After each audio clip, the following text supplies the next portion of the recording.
This book traverses a contested terrain. Historians and politicians have long contested the history of the Lenape peoples originally from New Jersey. This contestation is an important part of this environmental justice story because it has direct implications for this community's experience with contamination and remediation, as you will hear about. In this book, we recognize that there are no definitive answers and that this is rooted in how our nation was constructed and the deliberate erasure that was involved.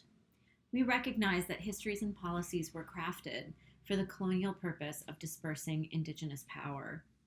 We recognize that many books that sit on our shelves today are used to eradicate the complexities of our collective American story. We recognize that those histories give some people the home court advantage.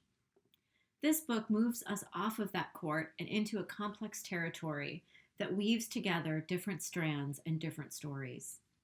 It engages with updated evidence and more recent work from scholars of Native American and Indigenous studies that points out that not all Indigenous people left New Jersey. This book honors the lives of those who stayed on the land of their ancestors, those who kept memory alive, those who kept the names of the places alive against all odds, as they have had to deal for centuries with degrading representations of who they are. It has not been easy. I believe the Ramapo's claims of Native American heritage. I recognize that this claim is contested by some historians and some New Jersey residents. I am aware that David Cohen's book, The Ramapo Mountain People, published in 1974, is seen by some historians as the definitive last word on their ancestry. He claims that they're the descendants of Dutch men and African women. But I'm aware that a lot more evidence exists that is not included in that book.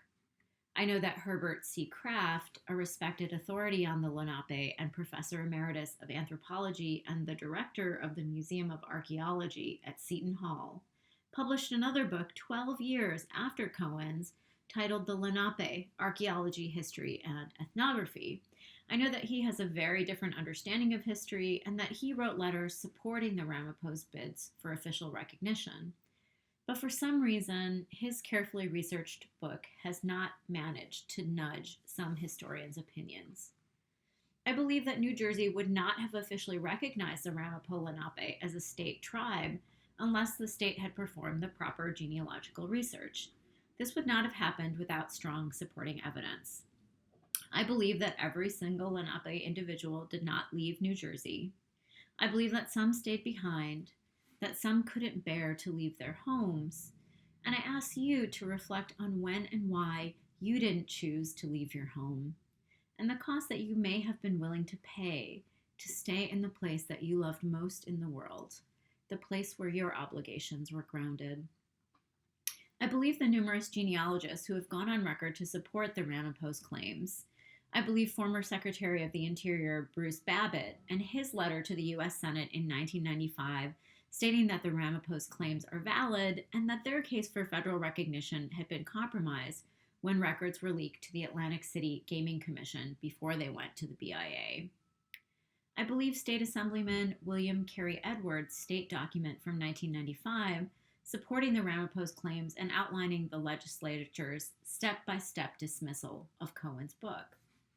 I know that after the Indian Gaming Regulatory Act was passed in 1998, anti-gambling opponents all over the country accused tribal groups of using the recognition process to move towards the ultimate goal of establishing casinos. And I know that in that same year, New Jersey State Representative Robert Torricelli, who had originally supported the Ramapo's bid for federal recognition, suddenly changed his mind because of his concerns about gaming. And in that same year, Donald Trump sued the federal government, alleging that IGRA had created unfair competition for his casinos in Atlantic City, just a 2-hour drive away from the Ramapo's homelands. He was being discriminated against.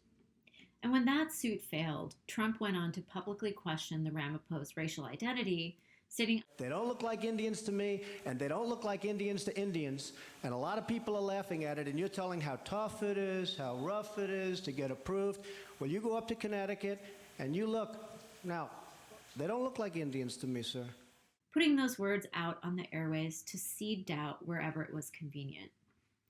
I instead believe the historians and archaeologists and environmental scientists who support the Ramapo as a Native American tribe. I believe those who are working directly with the people, those who are in relationship with the people, and those who see them as people, not remnants of documents in colonial archives. I believe them over those who claim expertise from afar. We believe the Ramapo's oral and written histories. We know that histories are contested and that there are multiple ways of patching together archival documents.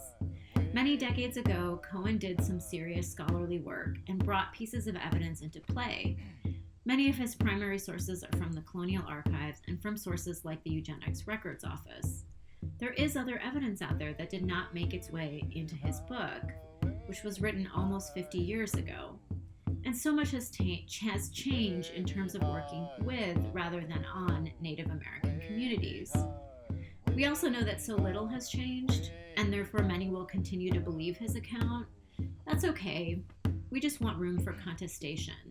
We just want room to display the evidence that all the people who worked on this book have accumulated, historical documents and the voices of the people.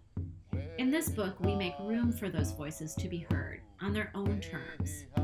We make room for other evidence to be seen, and we recognize the Native peoples that our state has also officially recognized. We have created representations and visualizations of the Ramapo's history and present environmental justice struggles to create a resource for teaching. And this is just a small part of a much larger project led by the Ramapo for cultural restoration, knowledge recovery, and food sovereignty. We understand that there is controversy, and we only ask that you look and draw your own understandings from the more complete picture presented here. We ask that you engage with the broader picture sketched out about how Indian land was acquired and distributed, about how connections to Native traditions were deliberately eroded, and also about how many Native Americans today live with environmental contamination. We ask that you listen to the oral and written histories of these full and present human beings about their connections to their lands and their histories.